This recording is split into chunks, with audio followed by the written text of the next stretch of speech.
A U.S.-owned ship, 2 drones inbound, 23 sailors aboard. 1 drone hit, 1 missed. And at the exact same moment those drones were in the air, Iran was sending a diplomatic message through Pakistani mediators to Washington. That's where we are right now. Ceasefire talks on one wire, drone attacks on another, and nobody outside a handful of officials in Tehran and Islamabad knows what that message actually says. Today is Sunday, May 10th, 2026, and what's unfolding in the Persian Gulf and across the broader Middle East right now is not a single incident. It's a pattern, and it's accelerating. Here's the picture as we have it confirmed. A commercial tanker called the Neha, U.S.-owned, was struck by 2 Iranian drones while anchored off the coast of Doha, Qatar. 1 drone connected, 1 missed, no injuries. But the ship's owner, SV Anchan of Safesea Group, confirmed the attack directly to Fox News Digital. On the same day, Kuwait said it detected and repelled hostile drones in its airspace. The UAE's defense ministry confirmed it intercepted 2 Iranian drones over its territory. No injuries in either of those incidents either. But the geography tells you something. This isn't confined to one patch of water. These incidents stretch across the entire Arabian Gulf coastline. And threading through all of it, a U.S. peace proposal is on the table. Iran's response has reportedly been sent. Pakistani intermediaries are the channel, and the contents? Still unknown. If you want fast, fact-based coverage of a story moving this quickly, subscribe now, because what happens in the next few hours could reshape the terms of this entire standoff. Let's start with what we can confirm in sequence, because the timeline here matters enormously. For weeks, the U.S. and Iran have been locked in a tense back and forth that analysts have described as a fragile ceasefire, a pause in direct military hostilities that was never fully formalized, never fully trusted, and always one miscalculation away from collapsing. Washington put a peace proposal on the table. The terms have not been publicly disclosed. What we know is that the proposal was transmitted, that Iran was given time to respond, and that as of this morning, Tehran had sent something back through mediators in Pakistan. Iranian state media confirmed that a response was delivered. They offered no details on the content. That matters, because the silence around what Iran said is doing a lot of work right now. Every government watching this story, Gulf states, European allies, Israel, Russia, China, is trying to read the same tea leaves. Is Iran signaling willingness, stalling, delivering a counter-demand? Or has Tehran concluded that the ceasefire no longer serves its interests? We don't know, and neither does most of Washington at this hour. Now here's where the timeline gets complicated. While the diplomatic channel was reportedly active, Iranian drones struck a vessel in the Persian Gulf. The Neha, a U.S.-owned tanker empty of cargo, anchored near Doha, was hit by 2 drones. The Safesea Group chairman confirmed 1 made contact. 23 sailors were aboard, all accounted for. No injuries reported. But think about what that means for a moment. 23 people on a ship, unknown drones inbound, no advance warning publicly reported. Those sailors had no context, no idea whether this was a probe, a warning shot, or the opening of something larger. Simultaneously, Kuwait's air defenses engaged what Kuwaiti officials described as hostile drones over their airspace. The UAE, which has historically maintained a more cautious relationship with Iran compared to other Gulf states, confirmed its defense ministry intercepted 2 Iranian drones. Again, no injuries. 3 separate countries, 3 separate incidents, 1 morning. This is not coincidence in geography. The Strait of Hormuz and the broader Persian Gulf represent the single most strategically vital maritime corridor in the global energy supply chain. Roughly 20% of the world's oil passes through or near these waters. Every tanker captain in the region is now recalculating risk. Every insurance underwriter in London is looking at these reports and adjusting rates. And hovering over all of it, that unanswered question: what did Tehran actually tell Washington? Here's what nobody is saying out loud yet. Iran appears to be sending 2 completely different signals at the same time, through 2 completely different channels. One to diplomats, one to sailors in the Gulf. Which one is the real policy? To understand why this day is consequential beyond the headlines, you need to zoom out to the architecture of what's actually at stake. The Strait of Hormuz is 21 miles wide at its narrowest point. It connects the Persian Gulf to the Gulf of Oman and the broader Arabian Sea. Through that narrow passage flows oil from Saudi Arabia, the UAE, Kuwait, Iraq, and Iran itself. If that strait is threatened, even partially, even through uncertainty, the effects ripple across every economy that depends on fossil fuels, which is most of them. Iran has threatened to close or disrupt the Strait of Hormuz before. In 2019, a series of tanker attacks attributed to Iran sent insurance premiums soaring and triggered a significant increase in U.S. naval deployments to the region. That episode did not escalate into direct military conflict, but it reshaped the risk calculus for commercial shipping across the entire Gulf for months. What's different now is that there is reportedly an active ceasefire and an active peace proposal sitting in the hands of Pakistani mediators. That changes the diplomatic stakes dramatically. If Iran's response is a rejection, or even a set of counter-demands that Washington finds unworkable, then the ceasefire framework collapses, and both sides lose the thin buffer that's kept this from becoming a direct military exchange. If Iran's response is a conditional acceptance or a signal of continued engagement, then these drone incidents become even harder to explain. Because you don't attack the ships of a country you're trying to reach a deal with unless the attacks are a deliberate pressure tactic embedded inside the negotiation itself. That's a strategy, a dangerous one. Do you think this situation escalates further, or does the diplomatic channel hold? Let me know in the comments, because that question is genuinely open right now, and I want to hear where you think this goes. For the Gulf states, the calculus is acute. The UAE intercepting Iranian drones over its own territory is not a minor diplomatic incident. The UAE and Iran share maritime boundaries. They have trade relationships. There are Emirati nationals living and working in Iran, and vice versa. Each incident like this erodes a layer of the informal deterrence architecture that's kept the Gulf from fracturing into open conflict. Kuwait is in an even more delicate position. It shares a border with Iraq, a country where Iranian-backed militias hold significant political and military influence. Kuwaiti officials have to weigh their public response against the reality of their geographic vulnerability. And threading through all of this, Pakistan. The fact that Islamabad is the intermediary between Washington and Tehran is itself significant. Pakistan's relationship with both the U.S. and Iran is complex. It has diplomatic ties to both, shares a long border with Iran, and has historically tried to avoid being drawn into their confrontations.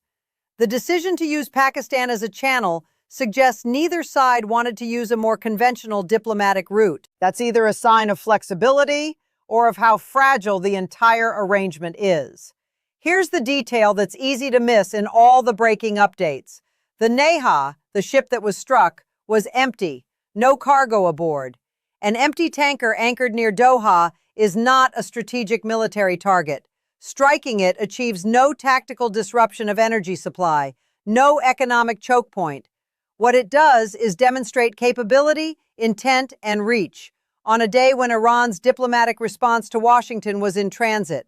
Whether that is deliberate signaling or the action of a faction within Iran's security establishment operating independently of the negotiators is a question that U.S. intelligence analysts are almost certainly working on right now. And the answer has enormous implications for whether any deal can actually hold. Pull back from the geopolitical framework for a moment and think about the people actually inside this story. 23 sailors on the Neha. We don't know their nationalities yet. Commercial crews in the Gulf are typically multinational, often including workers from South Asia, Southeast Asia, and East Africa, many of whom are far from home, working long contracts, sending money back to families who depend entirely on that income. When drones hit a ship, even a glancing strike, even with no injuries, the experience for the people aboard is not abstract. There's a sound, there's smoke, there's the immediate question of whether the hull is compromised, whether the fuel is burning, whether a second wave is coming. Emergency protocols activate. Communication goes out to the shipping company, to Coast Guard authorities, to anyone who can tell you what just happened and whether it's over. And then, often, nothing. Silence. Because in an incident like this, information management happens at the government and corporate level, not at the deck level. Sailors wait. They follow orders. They don't always find out until much later what actually struck them or who gave the order. The Neha was anchored near Doha, which means Qatari maritime authorities were almost certainly involved in the response. Qatar's position in this crisis is its own complicated story. Doha has historically maintained a more open channel with Tehran than other Gulf Arab states. Qatar was the host of U.S. Central Command's Air Operations Center. It has hosted Taliban peace talks, Hamas political offices, and now finds a U.S.-owned ship struck by Iranian drones in its coastal waters. For ordinary people across the Gulf region, the anxiety is not about geopolitics. It's about whether the price of food goes up because shipping costs spike, whether the job at the port still exists next month, whether the flight path home is safe, whether the political tensions they watch on state television eventually reach the street they live on. In Kuwait, residents saw official government statements about drone incursions over their airspace. That's not normal. Kuwait was invaded in 1990, a memory that remains culturally and politically alive. Any announcement involving hostile aerial intrusion lands differently there than it might in countries without that history. In the UAE, the Defense Ministry's confirmation of 2 intercepted Iranian drones was clinical and factual, but the subtext was clear. The air defense systems worked this time. The phrasing, "this time," does a lot of work in the Gulf right now. Across the broader region, commercial fishermen, port workers, ferry operators, and coastal communities are watching maritime traffic patterns with the kind of attention they usually don't have to pay. When large commercial vessels start rerouting or anchoring rather than transiting, it's visible. It changes the rhythm of ordinary life near the water. And in Iran itself, which we have almost no direct reporting from this morning, the population lives with its own version of this anxiety. Economic sanctions, currency pressure, inflation, and the uncertainty of whether their government's nuclear and military posture is going to lead somewhere sustainable or somewhere catastrophic. Iranian citizens are not monolithic in their views of their government strategy. They are people navigating their own lives inside a state whose decisions they didn't individually make. The next 24 to 48 hours are the pressure point. Washington is waiting on the full contents of whatever Tehran sent to Islamabad. If that response is a diplomatic non-starter, the U.S. faces a decision: hold the ceasefire posture and absorb these drone attacks as provocation below threshold, or respond in a way that resets the entire situation. If Iran's response contains even partial openings, the drone attacks become an even stranger puzzle, because it would mean Tehran's government is simultaneously pursuing a deal and conducting strikes. That's either sophisticated coercive diplomacy, or it means different parts of the Iranian government are not coordinating. Neither of those possibilities is reassuring, and the Gulf states are watching. If Washington absorbs these strikes without visible response, every other actor in the region recalibrates what they can do without consequence. Step back from today, the drones, the ships, the diplomatic message moving through Pakistan, and ask what this moment actually represents. The relationship between the United States and Iran has been in a state of managed hostility since 1979.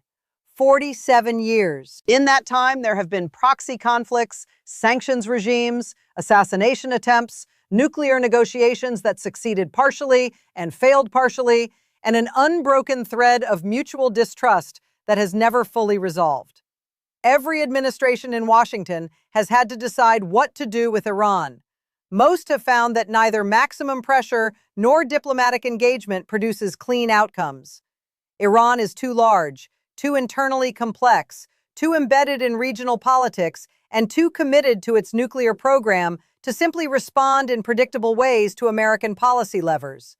The Trump administration's current approach, reportedly involving a direct peace proposal transmitted through Pakistani intermediaries, represents a specific bet. The bet is that Iran can be brought to a formal understanding that limits certain behaviors, particularly around the Strait of Hormuz and nuclear activity, in exchange for something Tehran wants. What that something is has not been publicly disclosed. But here's what the intelligence community, the Gulf states, the Europeans, and Israel are all trying to determine right now. Is Iran engaging in this process seriously, or is it using the diplomatic channel as cover to extract time and legitimacy while continuing to conduct operations in the Gulf? The drone attacks today don't answer that question. They make it harder to answer. For American naval commanders in the Fifth Fleet, which is based in Bahrain and is responsible for the Persian Gulf, the Gulf of Oman, the Red Sea, and parts of the Indian Ocean, today is a day of elevated alert. The Strait of Hormuz has not been closed. Commercial shipping has not ceased, but the operational picture has shifted. For oil markets, the question is, at what point uncertainty becomes a pricing event? So far, markets have absorbed Iranian threats and incidents without sustained disruption. But every incident adds to a cumulative pressure that eventually reaches a tipping point.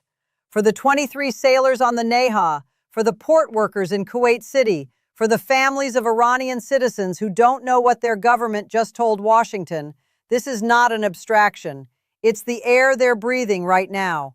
Iran's response is with the mediators. Washington is reading it or waiting to read it, and the drones are still flying. Whatever comes next changes the shape of this entire situation. The question isn't whether something happens, it's which direction it goes. This story is moving by the hour, and the contents of Iran's response to the U.S. peace proposal, whatever they are, will be the single most important piece of information to emerge from this crisis in days. When it breaks, you'll want to already be here. What do you think Iran actually told Washington? And do you believe these drone strikes are a deliberate part of the negotiation or a sign the ceasefire is already over? Drop your answer in the comments. Subscribe if you're not already on board. The next update on this one matters.